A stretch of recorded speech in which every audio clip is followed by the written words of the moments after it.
E aí, pessoal, tudo bem com vocês? Sexta-feira minha vida está começando a acalmar. Eu tive uma vida cheia de trabalho essa semana e eu sou muito grato por isso. E tem vários vídeos que eu quero fazer, mas eu vou fazer o mais fácil porque eu tô cansado. Por exemplo, tem um vídeo que eu quero falar sobre o livro Sapiens, que vocês mesmos me recomendaram. Eu li um quarto do livro até agora e estou gostando. E eu quero falar, começando dele, fazer um vídeo que começa dele e termina falando sobre Bitcoin. Essa loucura que está o preço do Bitcoin, que eu acho super válido. Embora eu não acho que a gente vá...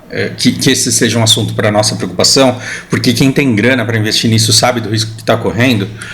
Ainda assim, se você quer trocar uma ideia assim por conhecimentos gerais, num vídeo em breve eu devo falar sobre isso.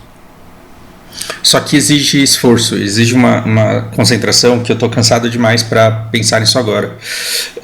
Logo, eu vou fazer um vídeo que o Bruno me pediu, e agradeçam o Bruno, porque é o segundo vídeo legal que vai ter nesse canal aqui. Quer dizer, eu acho legal, né? Mas aí sou eu que estou falando, é muito fácil achar a minha piada engraçada. Mas é o segundo vídeo que ele pede, e pela segunda vez é alguma coisa que eu tenho vontade de falar, né? Eu só não sabia disso. 5 meses atrás tem um vídeo no meu canal, o nome do vídeo é Procrastinação, e foi um pedido dele. E hoje ele me mandou uma mensagem e ele falou: o que você pensa a respeito do pensamento estoico, do estoicismo? E Bruno, eu não sou filósofo, eu não tenho propriedade para falar da escola estoica ou sobre o estoicismo em si, mas eu acho que eu entendo a sua pergunta. E já que eu acho que eu entendo a sua pergunta, eu quero falar sobre ela. Então entenda não como... porque me falta base acadêmica, me falta estudo, me falta conhecimento. Então entenda não como alguém que vai te explicar a escola estoica. Eu não tenho condições de fazer isso, mas alguém que vai discorrer sobre alguma coisa que não é grega lá de trás, é alguma coisa que está no nosso dia a dia aqui, que faz parte da nossa vida, que é a maneira como a gente se posiciona em relação ao mundo, a realidade que nos cerca, o quanto a gente sofre por coisas que não adianta sofrer e o quanto a gente é passivo, o quanto a gente é conformista com coisas que na verdade não deveria ser. E a linha, a linha do meio é que eu acho que deve ser encontrada. Nossa, esse vídeo vai ficar com cara de autoajuda, mas vocês estão acostumados já, né? Eu escrevi como pauta desse vídeo esse negócio aqui, ó. Então a gente vai falar sobre conformismo, sobre aceitação da realidade e sobre o Shoganai. Eu fui buscar no canal um vídeo falando sobre Shoganai, não encontrei, fiquei extremamente frustrado, porque eu acho que esse vídeo já deveria constar há muito tempo, mas também não estou a fim de fazer ele agora. Então eu vou falar sobre isso daqui primeiro e depois a gente fala num outro vídeo só sobre Shoganai.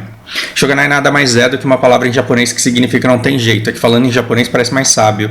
E existe todo um conceito em torno dessa frase não tem jeito, que pra gente aqui é derrotismo, mas que pra eles é diferente, e eu quero falar sobre a essência disso aqui nesse vídeo. Ok? Vamos lá. Sem propriedade filosófica, eu vou resumir de forma extremamente banal essa escola estoica como um pensamento que faz com que você entenda a realidade como ela é e se conforme com ela. Se conforme com ela do jeito que ela é, já que não adianta sofrer por coisas que você não pode mudar. Me critiquem, filósofos, por favor, escrevam aqui embaixo onde que está errado e no que é que eu falho grossamente em explicitar, porque não dá para resumir uma escola inteira, um pensamento inteiro com 2 frases.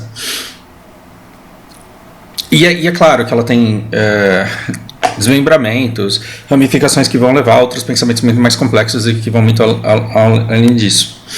Para falar sobre isso, a gente tem alguns exemplos. Por exemplo, em qual filme da saga Star Wars, eu acho que foi no terceiro da nova geração, né? Que na ordem cronológica é o terceiro, mas que é o 6º da saga. Anakin estava lá tendo um pesadelo com a mulher dele grávida do lado dele. A mulher dele grávida do lado dele, ele tem um pesadelo com a mulher morrendo. O que ele faz? Ele vai lá conversar com o Yoda. E ele fala com o Yoda: eu tô tendo uns pesadelos e isso tá me deixando inseguro. O que eu faço a respeito disso? Vocês não vão me cobrar um relato fidedigno dessa conversa, porque já faz muito tempo que eu assisti isso. E ele desabafa: olha, tô tendo sonhos premonitórios, isso vai acontecer, que não sei o que, isso tá me tirando equilíbrio. E o Yoda vira para ele e meio que parafraseia Renato Russo na música dele, em que ele parafraseia o budismo, e ele fala assim: Alguma coisa que equivale a toda dor vem do desejo de não sentirmos dor. Toda dor do medo da perda vem do apego. E se você quer se livrar desse medo que você tem, dessa falta do desequilíbrio que esse medo está te causando, você tem que se libertar do medo que você tem de perder as coisas. Me perdoem aí, fãs da saga, se eu não estiver lembrando direito dessa conversa. Pelo menos foi que eu retive da época que eu assisti. Mas imagina que foi isso que ele disse. E o Anakin, ele ficou puto com isso, porque não era o que ele queria escutar. Ele não queria escutar do Yoda que ele tinha que desapegar da mulher dele, porque a mulher dele ia morrer mesmo e tudo é perene nessa vida, e a gente tem que se conformar com isso. Ele não queria se conformar, e ele seguia um outro caminho onde ele conseguiria mudar aquela realidade dele. Você percebe que tem coisas que a gente consegue, que a gente tem que identificar que realmente não podem ser mudadas, mas tem coisas que, quando você parte do pressuposto de qualquer forma que elas não podem ser mudadas, elas levam a um conformismo que também é perigoso. Então a gente tem que encontrar o equilíbrio aqui no meio. E sempre refletir a cada caso o equilíbrio. Porque tanto a escola que te joga lá para o extremo de cá e tanto a escola que te joga lá para o extremo de lá, no extremo de lá está o livro de autoajuda. Você pode, você consegue. Se você quiser, o universo inteiro vai conspirar e vai trazer para você aquilo que você está querendo. Esse negócio de consigo mudar o mundo com a força do pensamento, porque eu quero, porque eu posso. Vamos lá, né? Tem umas coisas aí que não podem ser. A realidade não pode ser forçada tanto a esse ponto. E o outro lado também, de você. Eu vou contar uma história para vocês. Chega para um monge budista e fala assim: você tem uma cara de tonto. Ele vai olhar para você e fala. E você fala assim: mas e até o seu sorriso, ele é meio otário. E tipo, você só dá risada o dia inteiro. O que você quer da sua vida? Muito provavelmente ele vai. E desculpem, meu tio é monge. E me desculpem vocês que se identificam com essa figura, ou que conhecem alguém muito querido que é essa figura. Eu não estou querendo falar de forma pejorativa disso, mas a desconexão do monge, o equilíbrio todo que ele encontra, vem de uma desconexão com toda a volta dele. E eu não sei se essa forma é certa de se viver também. Meu cérebro está funcionando muito rápido hoje, eu estou fazendo uma sinapse e estou lembrando de umas histórias nada a ver. E eu vou colocar uma história que não tem nada a ver, que ela é de um outro contexto e ela é contada por uma outra coisa. Mas um cara, ele tem um piripaque lá, ele sai do corpo dele e vai Tô mudando um monte de coisa, tô fazendo uma adaptação livre de uma história que não tem nada a ver. Ele vai para um paraíso. Imagina um paraíso assim, no céu onde todo mundo é feliz. Então as pessoas, elas são felizes e plácidas, elas são todas calmas, e elas andam felizes, e elas comem felizes, e elas bebem felizes, e elas transam felizes, e elas cantam felizes. E você olha para todo mundo e você fala: carai, que bando de gente feliz, esse daqui é o paraíso que sempre me prometeram, que lugar da hora. E você vê que as pessoas, elas estão todas em silêncio, e elas andam em silêncio felizes, e elas comem em silêncio felizes, e elas bebem em silêncio felizes, e elas trepam em silêncio felizes. E você fala: cara, que felicidade, que da hora isso. E aí de repente você decide quebrar aquele silêncio e falar: cara, vocês são muito felizes, que da hora isso, por que vocês estão tão felizes assim? Aí a outra vai e fala: a gente é feliz porque a gente come bem. E a outra fala: não, a gente é feliz porque a gente bebe um vinho bom. Não, a gente é feliz porque a gente dorme bem ali nos campos. Não. E aí elas começam a discutir, e você fala: não, esquece. Aí você vai para um outro canto e vê todo mundo bebendo feliz e fala: caralho, vocês realmente bebem felizes? Por que vocês são felizes desse jeito aqui bebendo? É porque esse vinho aqui, ele tem tonalidades. Ele fala: não, isso não tem nada a ver com vinho, isso tem a ver com as taças. E aí o outro fala: não, isso tem a ver com o lugar onde a gente está num lugar. Então... E aí elas começam a brigar. Eu estou mudando, adaptando a história, fazendo uma livre adaptação da história. E eles ele vai para um outro lugar porque ele não quer ninguém brigando por causa dele. Né? E aí as pessoas estão todas num parque, sentadas à beira de um lago de água cristalina, aquela coisa linda, todo mundo feliz, sorrindo, feliz, em silêncio. Ele fala: por que vocês estão tão felizes aqui nesse lugar? E aí uma pessoa fala: a gente é feliz por causa desses campos verdes aqui que se estendem até a gente perder de vista. A outra fala: não, a gente é feliz por causa desse lago. E aí o terceiro fala assim: não, a gente é feliz por causa da sombra dessa árvore, porque essa sombra dessa árvore faz com que a visão desse lago e desse gramado seja mais bonita. E aí o outro vira e fala: você está viajando, a gente senta lá, daquele lado, nas terças-feiras. E aí eles começam a brigar. E essa viagem, quando o cara acorda, ela serve de cura, porque de repente ele percebe assim que, cara, ele sai da depressão porque ele percebe que a vida inteira ele estava buscando a sustentação de uma felicidade que não é possível porque ela, é da natureza humana conversar e divergir e ter diferentes perspectivas e que para você ser plenamente feliz você tem que estar completamente desconectado de perspectivas que não são idênticas à sua. E para você ser completamente feliz, você tem que, entre aspas, né? Eu vou pensar nesse estoicismo levado ao extremo. A aceitação da natureza como ela implica que você abra mão completamente de mudar a perspectiva do outro. Não só mudar a realidade do mundo que te cerca, mas também mudar a perspectiva do outro. E aí a gente abre mão de uma coisa preciosíssima que o ser humano tem, que é de cada um sendo um universo único, os dois se juntarem e transformarem o universo um do outro a partir de incongruências, de diferença, de perspectiva, de ponto de vista. Então, a nossa política está destruindo uma das coisas mais preciosas que a gente tem, que é discordar a respeito de coisas e chegar a conclusões diferentes que fazem com que a gente aprimore o nosso conhecimento. Mas hoje as pessoas elas se xingam durante 2 horas e ninguém aprende nada. Por quê? Porque a gente saiu do objetivo de um diálogo, que é de melhoria dos dois, e a gente foi para um embate em que ninguém aprende porque todo mundo já sabe, e isso é a coisa mais burra que a gente poderia estar fazendo. Mas por que eu dei toda essa volta? Meu Deus, eu nem sei por que eu dei toda essa volta. Eu vou para um outro canto e prometo que depois eu volto fazendo as amarrações todas. Uma dinâmica que eu fazia numa ONG. Treinar o voluntário para ele ir lá para o campo, para ele ir lá para a comunidade. A gente vai lá e faz uma dinâmica. Eu já falei dessa dinâmica outras vezes. Eu dou um pão para o voluntário e ele vai dar esse pão para saciar a fome de uma criança que está com fome. Aí tem um voluntário, adolescente, jovem adulto, que se finge de criança, fica até agachadinho ali e faz aquela cara de fome e ele está esperando o pão. E aí a gente vai falar da abordagem, como é que você vai estender o pão para a criança. Aí o voluntário vai lá, ele apresenta aquilo do jeito dele. Oi, tudo bem? Você está com fome? Você quer um sanduíche? E aí a criança pega o sanduíche e joga no chão, porque a gente combinou que ela faria aquilo. E aí depois a gente conversa sobre isso, sobre esse sentimento. O que você sentiu? Puta raiva, dá vontade de dar um tapa na criança. Porra, que ingratidão. Era o meu lanche, era o lanche que eu ia comer. E na dinâmica, né? Dentro da nossa dinâmica, claro. Então você abre mão de comer o lanche, a criança vai lá e joga no chão. Que porra é essa? E aí a gente, a conclusão da dinâmica, o objetivo da dinâmica era a alegria do voluntariado, a alegria da caridade, ela tem que estar na possibilidade da mudança e não na mudança em si. Ou seja, na possibilidade da mudança de estado da criança que estava com fome. Eu te dou a chance de você saciar a sua fome caso você queira, mas a decisão de saciar a fome é sua. Por quê? Porque senão você nunca faz nada. Se você for depender da reação do outro e da percepção de valor do outro, porque a criança ela poderia pegar o sanduíche, morder e olhar para sua cara e falar valeu, não falar o valeu e falar o falou.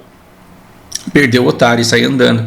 E quando você vai fazer essa caridade contando com a gratidão da criança, que ela te abraça, que ela te enxergue como um herói salvador, você está vinculando a sua ação a uma coisa que você não pode controlar. E a decepção, nesse sentido, ela é muito grande. Então você tem que fazer alguma coisa, por mais altruísta que seja, realmente não esperando qualquer coisa em troca, esperando inclusive que a pessoa recuse aquela tua oferta. Bom, o que isso tudo tem a ver com essa história? A gente o tempo inteiro está deixando de fazer coisas por medo da frustração. A gente está fazendo coisas motivados por um reconhecimento, motivados por uma mudança, e a gente sofre muito por coisas que são do jeito que a gente não queria que fosse. Aí isso se liga com o vídeo do Maximizer que eu ia fazer e não fiz até hoje, né? Que vocês também pediram e eu devo fazer em breve.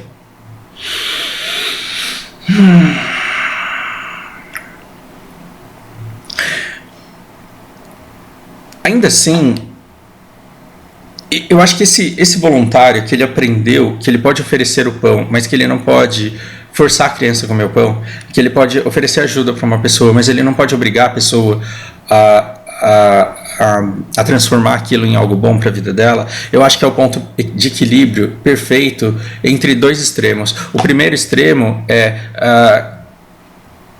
crianças passam fome no mundo e eu não posso fazer nada a respeito disso. Então não vou fazer nada, por quê? Porque eu não posso saciar a fome de todas as crianças do mundo, então eu nem começo. E o outro extremo é quando você olha para o mundo e você só vê iniquidade. Por quê? Porque existe fome do mundo e as pessoas não estão fazendo nada em relação a isso. E isso é ruim também, porque isso te coloca num estado de inconformismo que te impede de agir e que te impede de enxergar propósito em qualquer iniciativa que você tome, em qualquer coisa que você faça. Então, por exemplo, eu não posso patrocinar próteses dentárias para idosos, ou eu não posso tentar pegar argolas de alumínio para trocar por cadeiras de roda. Eu não vou fazer isso, por quê? Porque é muita criança passando fome e eu não vou conseguir resolver o problema de todas, e o problema é grande demais. E aí você olha para o outro lado do mundo e você vê gente vivendo na abastança e fala, não, tá tudo errado, e isso te leva para uma visão pessimista de mundo que te coloca num estado letárgico, inerte, um estado em que você não consegue fazer absolutamente nada, que aliás eu acho que é um dos grandes crimes da era PT aí em relação à população do Brasil. Eu acho que uma coisa é você pegar o negro homossexual, pobre, e dizer para ele, olha, a vida vai te dar muita porrada, mas vamos ver aqui o que dá para fazer dentro da sua realidade. A gente não vai acabar com os bilionários do mundo, a gente não vai acabar com a desigualdade no Brasil, mas vamos ver dentro do seu universo o que dá para você fazer para você conseguir gerar valor para a sociedade, para que você seja recompensado por ela. Vamos todos nós juntos aqui que sofremos essa discriminação e esse ataque, ver como nós podemos ser produtivos e não rancorosos e amargurados, porque esse foi o investimento do PT, fragilizar mais ainda as pessoas. PT, eu estou colocando não estou falando de um partido só, eu estou falando de todo um pensamento que foi construído dentro de uma determinada época da nossa história e que, ao final de contas, está servindo de alimento para o que está vindo agora, que é uma reação a tudo isso.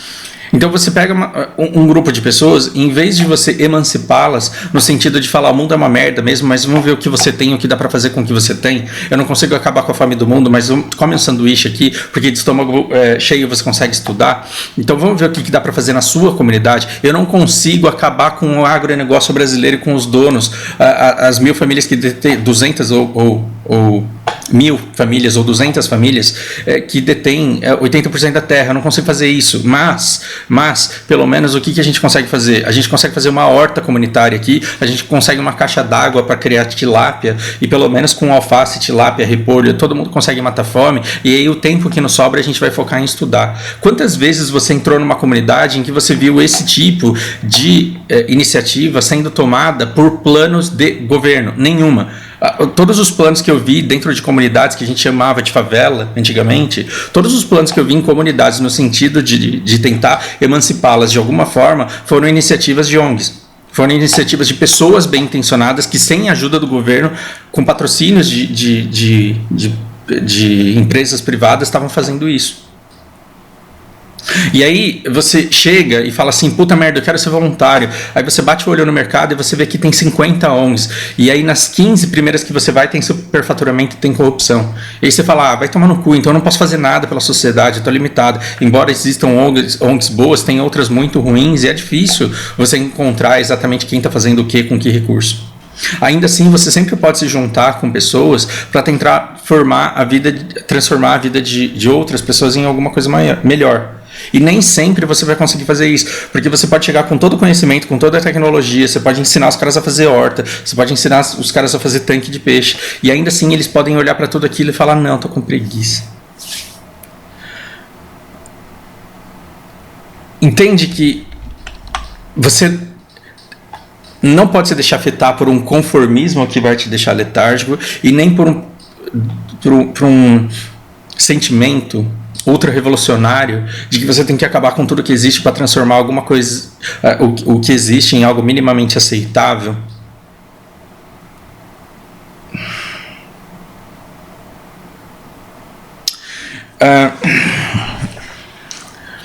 Acho que é basicamente isso o que eu tenho que dizer. O que é Shoganai? Shoganai não tem jeito. Você perdeu a hora para ir para a sua faculdade ou para o seu trabalho. Você precisa chegar lá e você precisa chegar lá rápido. Só que você perdeu a hora. O que está ao seu alcance fazer? Você pode correr muito. Você pode não comer, você pode trocar de roupa correndo, você pode sair de casa correndo, e você corre que nem um louco. Aí você chega no ponto de ônibus e entra no ônibus. Você fez o melhor que você pôde dentro das opções que você tinha. Só que aí o ônibus sai e ele entra num congestionamento. Aí ele para, ele vai parando, ele pega trânsito. O que você pode? Você pode fazer, você pode pensar nas suas possibilidades. Desço aqui e saio correndo no meio dos carros para chegar mais rápido? Não, porque está muito longe. Se eu deixei e pedir carona para uma moto, perigoso. E se eu pedir um mototáxi? Também não tem por aqui. Uma vez que você pensa em todas as possibilidades e não encontra nenhuma, o que você tem que fazer? Shoganai. Shoganai não tem jeito, então é burrice ficar me estressando daqui em diante, porque não existe nada mais que eu possa fazer, porque racionalmente eu já pensei em todas as alternativas possíveis. E veja,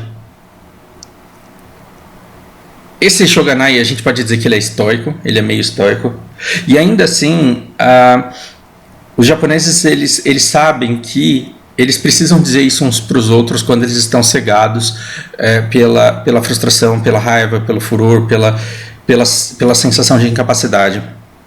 Na verdade, até hoje eu jogo MOBA por conta disso. E eu estou há 5 anos tentando melhorar e eu não melhoro. Ou seja, o conhecimento... Esse daqui é outro ponto. Talvez seja o ponto mais importante desse vídeo. O problema de você estudar a escola estoica é que você pode olhar a teoria e falar, puta merda, descobri. Perdão, filósofo, se eu estiver falando uma merda muito grande. Me falta conhecimento mesmo. Mas você pode olhar para essa escola e falar assim, nossa, é exatamente isso. Essa é a solução para a vida. Basta que eu tenha controle sobre as minhas emoções ligadas à minha incapacidade de mudar a realidade, e isso vai me levar à aceitação. Então, cara, na teoria é maravilhoso, isso funciona. E com coisas, por exemplo, como o supermercado, hoje está fechado, então tem que ir amanhã, funciona, é fácil. É fácil. Outra coisa é você ser colocado num ambiente sob pressão e ter que aceitar o tempo inteiro que você não vai ter os recursos que você precisa para a mudança drástica que você precisa. Sabe por que eu jogo MOBA? Nem quem joga comigo sabe a verdade sobre isso. Todos os dias eu escuto os meus alunos, grande parte deles trabalhando na vida corporativa, e chega aqui estressado com um chefe que não faz o que precisava fazer, com a empresa que não faz o que precisava fazer, com a lei que não é do jeito que tinha que ser, com o governo que toma decisões que ferram o negócio todo, com países vizinhos que não fazem o que se esperava deles. Eu lido com pessoas que estão insatisfeitas com a volatilidade do mercado porque a indústria diminuiu, com a não velocidade da maneira que se esperava em relação ao funcionamento da indústria. O tempo inteiro eu escuto desabafos, por exemplo, sobre pessoas da família que não se comportam da maneira que deveriam e que se comportam de uma forma que não deveriam. E todos os dias eu preciso de uma lição que me lembre que não adianta simplesmente chegar para essa pessoa e falar Shoganai. Porque quando você diz para a pessoa Shoganai, você está dizendo para ela não há o que fazer, logo você é burro de ficar tentando encontrar uma saída para isso. Você tem que aceitar. Quando você chega e diz Shoganai para uma pessoa que está xingando dentro do ônibus, você está dizendo para ela, xingar não vai helicopterizar o ônibus. Xingar não vai fazer o ônibus ir mais rápido. Você está mostrando para a pessoa que é burrice tentar fazer com que a coisa ande mais rápido do que dá para andar. Não dá para ser feito mais do que precisa ser feito. Só que isso é lógico. Só que quando a pessoa está naquele momento de furor, nada lógico que você diga para ela vai funcionar. Por quê? Porque ela vai conseguir enxergar as possibilidades e ela vai tentar se agarrar a essas possibilidades. Então toda pessoa frustrada com o chefe, ela vai idealizar um chefe, o melhor chefe que poderia existir e o melhor comportamento que ele poderia ter, e ela vai sofrer por essa pessoa não ter esse comportamento naquele momento. No momento em que ela está sob pressão e que ela depende do comportamento dessa pessoa para entregar o trabalho que ela tem que entregar do jeito que ela tem que entregar. Então esse pensamento estoico, perdão filósofos por falar de algo que eu não tenho propriedade, esse pensamento estoico ele prega que uma vez que você entenda a situação, você vai conseguir lidar com ela. Quando na verdade a realidade do dia a dia, a vida corporativa, as partidas de MOBA que a gente joga, a gente percebe que você não pode decidir numa partida de MOBA ser uma pessoa calma, porque quando seu coleguinha não faz aquilo que você gostaria que ele fizesse, e você tem a convicção de que se ele fizesse o mínimo que ele podia fazer, você conseguiria performar de forma que você fizesse a diferença numa TF decisiva para aquela partida, é impossível que você não exploda. Só que eu digo para vocês, essa parte que a gente chama de lado ruim, a gente tem o lado que a gente considera bom, altruísmo, bondade, paciência, E a gente tem um lado que a gente considera ruim, que é frustração, raiva, ódio, desespero, preguiça. Todas essas coisas que você foi ensinado a lutar contra elas, a menos que você se isole da sociedade e viva num monastério meditando, você não vai conseguir se imunizar completamente delas, porque é um combinado dessas duas que tornam você o ser humano que você é. E o seu ódio ele te leva à mudança, a sua preguiça te leva à otimização de processos que exigem menos esforços.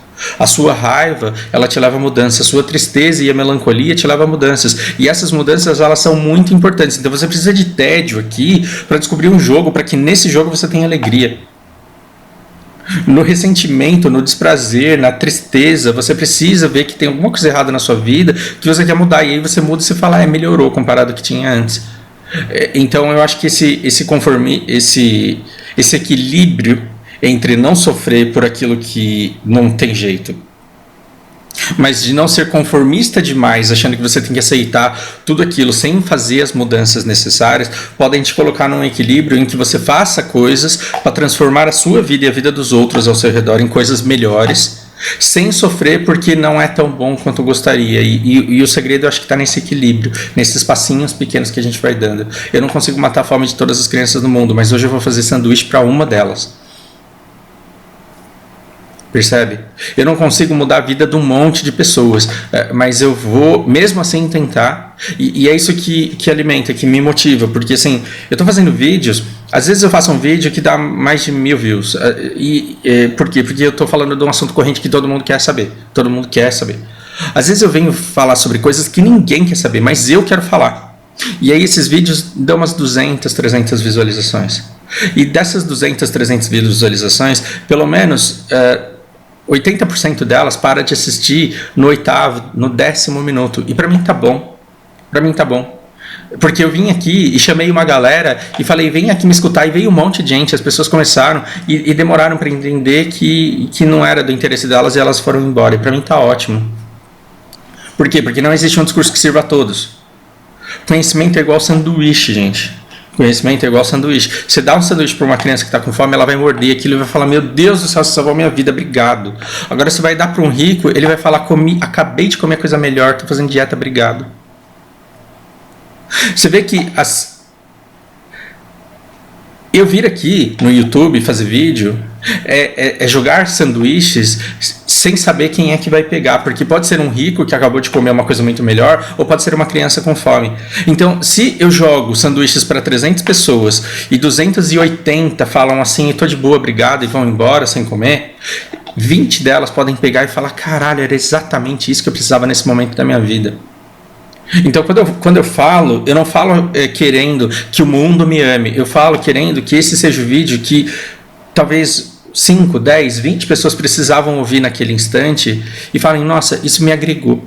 Esse conhecimento melhorou a minha vida. É como eu sair ensinando verbo to be aleatoriamente. Vai ter um monte de gente que vai falar isso daí eu já sei. Um monte de gente que vai falar não estou interessado em aprender, não sei o que é, mas não quero aprender. Vai ter gente que vai olhar e vai falar quero aprender, mas do jeito que você fala tá difícil pra mim, acho que eu não vou conseguir e vou embora. E vai ter alguém que vai prestar atenção e vai falar caralho, finalmente entendi essa porra, obrigado. Agora, e se eu fosse um estoico extremista e falasse o mundo é uma bosta mesmo, eu não vou conseguir mudar ele, eu não vou conseguir transformar as pessoas em pessoas melhores, eu não faria nada. E se eu fosse extremamente radical, aí eu estaria dando rage em vocês, puto, porque vocês não assistem o vídeo inteiro. E o segredo, eu acho que do sucesso, ele está numa fina linha de equilíbrio em que você faz aquilo que você pode para afetar da maneira que você consegue aquilo que está imediatamente ao teu redor na direção que você quer que as coisas vão. Será que eu consegui ser claro naquilo que eu queria transmitir? Espero que sim. Bom, me digam aí o que vocês pensam, corrijam as minhas mancadas filosóficas nos comentários, porque eu vou ficar muito feliz. Uma das maiores retribuições que eu tenho de vocês é quando vocês corrigem as besteiras que eu falo e eu aprendo com os comentários. Eu gosto muito quando isso acontece. Por hora é isso. Grande abraço. Antes do grande abraço, eu quero mandar... Aliás, depois desse grande abraço, o vídeo já tendo acabado, eu quero mandar um grande abraço para a Red Fox também. Obrigado por terem feito eu dormir ontem com um conflito moral. e ter dormido mal e ter acordado ainda puto. Grande abraço para vocês.